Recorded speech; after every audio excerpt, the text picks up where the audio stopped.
Hello hi friends, ಶ್ರುತಿ Vijay Gowda YouTube ಚಾನಲ್ಗೆ ಸ್ವಾಗತ.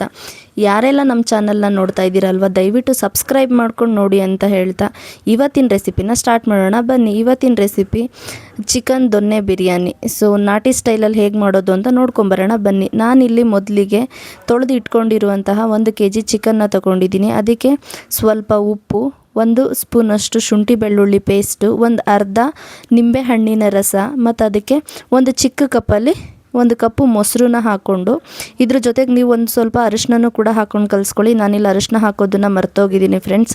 So ಇಷ್ಟನ್ನು ಹಾಕ್ಕೊಂಡು ಇವಾಗ ಚೆನ್ನಾಗಿ ಮಿಕ್ಸ್ ಮಾಡಿ ಇಟ್ಕೋಬೇಕು. ಇವಾಗ ನಾವಿಲ್ಲಿ ಬಿರಿಯಾನಿ ಮಾಡೋದಕ್ಕೆ ರೈಸ್ನ ತೊಗೊಂಡಿದ್ದೀನಿ. ನಾನಿಲ್ಲಿ ನಾರ್ಮಲ್ ಬುಲೆಟ್ ರೈಸ್ನ ತೊಗೊಂಡಿದ್ದೀನಿ.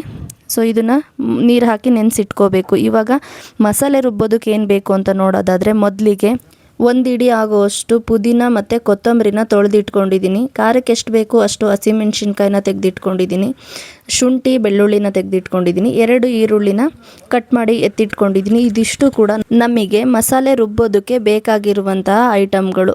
ಬನ್ನಿ ಇವಾಗ ನಾವು ಮನೆಯಲ್ಲೇ ಬಿರಿಯಾನಿ ಪೌಡ್ರನ್ನ ಹೇಗೆ ಮಾಡೋದು ಅಂತ ನೋಡ್ಕೊಂಬರೋಣ. ಅದಕ್ಕೆ ಬೇಕಾಗಿರುವಂಥದ್ದು, ನಾನಿಲ್ಲಿ 3 ಸ್ಟಾರ್ ಹೂವು, ಒಂದು 4 ರಿಂದ 5 ಲವಂಗ, ಒಂದು 2 ರಿಂದ 3 ಇಂಚ್ ಆಗುವಷ್ಟು ಚಕ್ಕೆ, ನಾನಿಲ್ಲಿ ಒಂದು 5 ರಿಂದ 6 ಆಗುವಷ್ಟು ಏಲಕ್ಕಿನ ತೊಗೊಂಡಿದ್ದೀನಿ. ಅದ್ರ ಜೊತೆಗೆ ಪಲಾವ್ ಎಲೆ, 1 ಸ್ಪೂನಷ್ಟು ಕಾಳು ಮೆಣಸು ಮತ್ತು ಧನಿಯಾ ಕಾಳು, 1 ಸ್ಪೂನ್ ಜೀರಿಗೆ ಮತ್ತು ಸೋಂಪನ್ನ ತೊಗೊಂಡಿದ್ದೀನಿ. ಇದಿಷ್ಟು ಕೂಡ ನಾವು ಬಿರಿಯಾನಿ ಪೌಡ್ರು ಮಾಡೋದಕ್ಕೆ ಬೇಕಾಗಿರುವಂತಹ ಪದಾರ್ಥಗಳು. ಯಾಕಂದರೆ ನಾವು ಹೊರಗಡೆಯಿಂದ ಬಿರಿಯಾನಿ ಪೌಡ್ರು ಸಿಗುತ್ತೆ, ಬಟ್ ನಾನು ಹೊರಗಡೆಯಿಂದ ತಂದಿಲ್ಲ, ಮನೆಯಲ್ಲೇ ಮಾಡ್ಕೊತಾ ಇದ್ದೀನಿ. ಬನ್ನಿ ಇವಾಗ ಆ ಪೌಡ್ರನ್ನ ಮಾಡೋದು ಹೇಗೆ ಅಂತ ನೋಡ್ಕೊಬರೋಣ.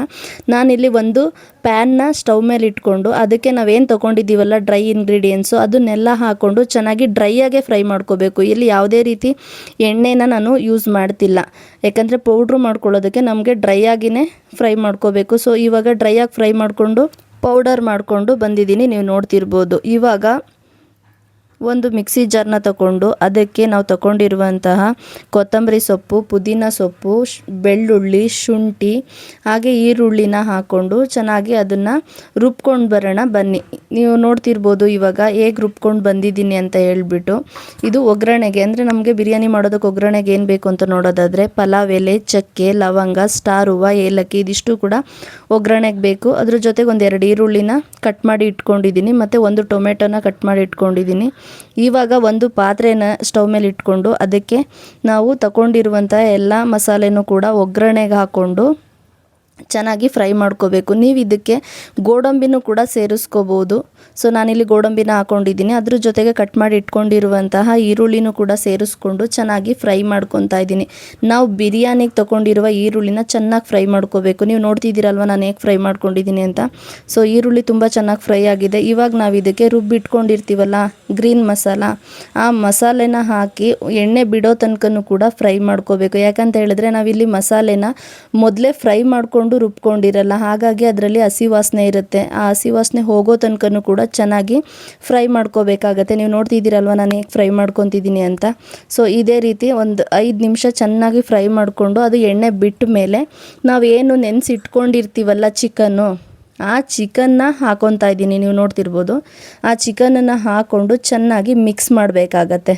ಸೊ ಮಸಾಲೆ ಮತ್ತು ಚಿಕನ್ನು 2 ಚೆನ್ನಾಗಿ ಮಿಕ್ಸ್ ಆಗಬೇಕು. ಅಲ್ಲಿವರೆಗೂ ಕೂಡ ನಾವು ಚಿಕನ್ನ ಮಿಕ್ಸ್ ಮಾಡಬೇಕಾಗತ್ತೆ. ಚಿಕನ್ನ ಮಿಕ್ಸ್ ಮಾಡಿ ಇದಕ್ಕೆ ನಾವು ಫಸ್ಟು ನೆನೆಸಿಟ್ಟಿದ್ವಲ್ಲ ಆವಾಗ ಸ್ವಲ್ಪ ಉಪ್ಪು ಹಾಕಿರ್ತೀವಿ. ಸೊ ಇವಾಗ ಮಸಾಲೆಗೆ ನಾವು ಸ್ವಲ್ಪ ಉಪ್ಪು ಹಾಕಬೇಕಾಗತ್ತೆ, ಯಾಕಂದರೆ ಇವಾಗ ಚಿಕನ್ ಬೇಯಬೇಕಲ್ವಾ.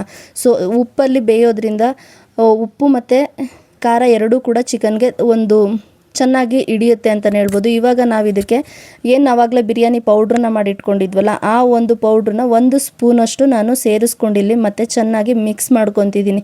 ಬನ್ನಿ ಇವಾಗ ಒಂದು ಮುಚ್ಚಳನ ಮುಚ್ಚಿ ಒಂದು 5 ನಿಮಿಷ, ಅಂದರೆ ಚಿಕನ್ನು ಒಂದು ಅರ್ಧ ಬೆಂದಿರಬೇಕು ಅಷ್ಟು ನಾವು ಬೇಯಿಸ್ಕೊಂಡು ಬರೋಣ. ಸೊ ಇವಾಗ ನೀವು ನೋಡ್ತಿರ್ಬೋದು ಚಿಕನ್ನು ಕೂಡ ಚೆನ್ನಾಗಿ ಬೆಂದು ಸುತ್ತ ಎಣ್ಣೆ ಬಿಟ್ಟಿದೆ. ಇದು ಅರ್ಧಂಬರ್ಧ ಬೆಂದಿರುತ್ತೆ, ಇವಾಗ ಪೂರ್ತಿ ಬೆಂದಿರಲ್ಲ, ಯಾಕಂದರೆ ಇದಕ್ಕಿನ್ನ ಅಕ್ಕಿ ನಾವು ಸೇರಿಸ್ಬೇಕಾಗತ್ತೆ. ಸೊ ಇವಾಗ ಈ ಬೆಂದಿರೋ ಅಂಥ ಚಿಕನ್ಗೆ ನಾವೇನು ಟೊಮೆಟೊ ತೆಗೆದಿಟ್ಕೊಂಡಿರ್ತೀವಲ್ಲ ಆ ಟೊಮೆಟೊನ ನೀವು ಹಂಗೆ ಬೇಕಾದರೂ ಹಾಕೋಬೋದು, ಇಲ್ಲ ಈ ರೀತಿ ರುಬ್ಬಿ ಕೂಡ ಹಾಕೋಬೋದು. ನಾನಿಲ್ಲಿ ರುಬ್ಬಿ ಹಾಕ್ಕೊಂಡಿದ್ದೀನಿ. ಸೊ ನಾನು ಈ ಲೋಟದಲ್ಲಿ ಅಳತೆಯಲ್ಲಿ ಅಕ್ಕಿ ತೊಗೊಂಡಿದ್ದೆ. ಸೊ ಇದೇ ಲೋಟದಲ್ಲಿ ನಾನಿವಾಗ ಏನು 1 ಲೋಟ ಅಕ್ಕಿ ತಗೊಂಡ್ರೆ ನಾವು 1.5 ಅಷ್ಟು ನೀರನ್ನ ಸೇರಿಸ್ಕೋಬೇಕು. ಯಾಕಂದರೆ ನಾವು ಬಿರಿಯಾನಿ ಮಾಡ್ತಿರೋದ್ರಿಂದ 1 ಲೋಟ ಅಕ್ಕಿಗೆ 2 ಲೋಟ ನೀರು ಹಾಕ್ಕೊಳಕ್ಕಾಗಲ್ಲ. ಒಂದು ಲೋಟ ಅಕ್ಕಿಗೆ 1.5 ಲೋಟ ಅಳತೆ ಅಷ್ಟೇ ನೀರು ಹಾಕೋಬೇಕಾಗತ್ತೆ. ಸೊ ನಾನು ಇಲ್ಲಿ ನೀರು ಹಾಕ್ಕೊಂಡಿದ್ದಾಗಿದೆ. ಇವಾಗ ಏನು ನೆನೆಸಿಟ್ಕೊಂಡಿದ್ನಲ್ಲ ಮೊದಲೇ ಆ ಅಕ್ಕಿನ ಹಾಕ್ಕೊಂಡು ಚೆನ್ನಾಗಿ ಮಿಕ್ಸ್ ಮಾಡ್ಕೊತಾ ಇದ್ದೀನಿ. ಸೊ ಈಗ ಮಿಕ್ಸ್ ಎಲ್ಲ ಆಗಿದೆ. ಇವಾಗ ಬನ್ನಿ ಬಿರಿಯಾನಿ ಬೇಯೋದಕ್ಕೆ ಬಿಟ್ಬಿಟ್ಟು ಒಂದು ಮುಚ್ಚಳನ ಮುಚ್ಚೋಣ. ಇವಾಗ ಬಿರಿಯಾನಿ ಬೆಂದಿದೆ. ನೀವು ನೋಡ್ತಿರ್ಬೋದು ಎಷ್ಟು ಚೆನ್ನಾಗಿ ಬಂದಿದೆ ಅಂತ ಹೇಳ್ಬಿಟ್ಟು. ಬಿರಿಯಾನಿ ಚೆನ್ನಾಗಿ ಚಿಕನ್ನು ಕೂಡ ತುಂಬ ಚೆನ್ನಾಗಿ ಬೆಂದಿದೆ. ಹಾಗೆ ಉಡಿಯಾಗಿ ತುಂಬಾ ಟೇಸ್ಟಿಯಾದಂತಹ ಬಿರಿಯಾನಿ ರೆಡಿಯಾಗಿದೆ ಅಂತಲೇ ಹೇಳ್ಬೋದು. ಸೊ ನೀವು ನೋಡ್ತಿರ್ಬೋದಲ್ವ ಎಷ್ಟು ಚೆನ್ನಾಗಿ ಬಂದಿದೆ ಅಂತ ಹೇಳ್ಬಿಟ್ಟು. ಸೊ ನಿಮಗೆಲ್ಲ ಈ ಒಂದು ಬಿರಿಯಾನಿ ಇಷ್ಟ ಆಗಿದರೆ ನೀವು ಕೂಡ ಮನೆಯಲ್ಲಿ ರೆಸಿಪಿನ ಟ್ರೈ ಮಾಡಿ. ಅದೇ ಥರ ಈ ಒಂದು ರೆಸಿಪಿ ಇಷ್ಟ ಆಗಿದರೆ ದಯವಿಟ್ಟು ಒಂದು ಲೈಕ್ ಮಾಡಿ, ಶೇರ್ ಮಾಡಿ, ಕಮೆಂಟ್ ಮಾಡಿ, ಹಾಗೆ ಸಬ್ಸ್ಕ್ರೈಬ್ ಮಾಡೋದನ್ನು ಮರಿಬೇಡಿ friends. Thank you so much.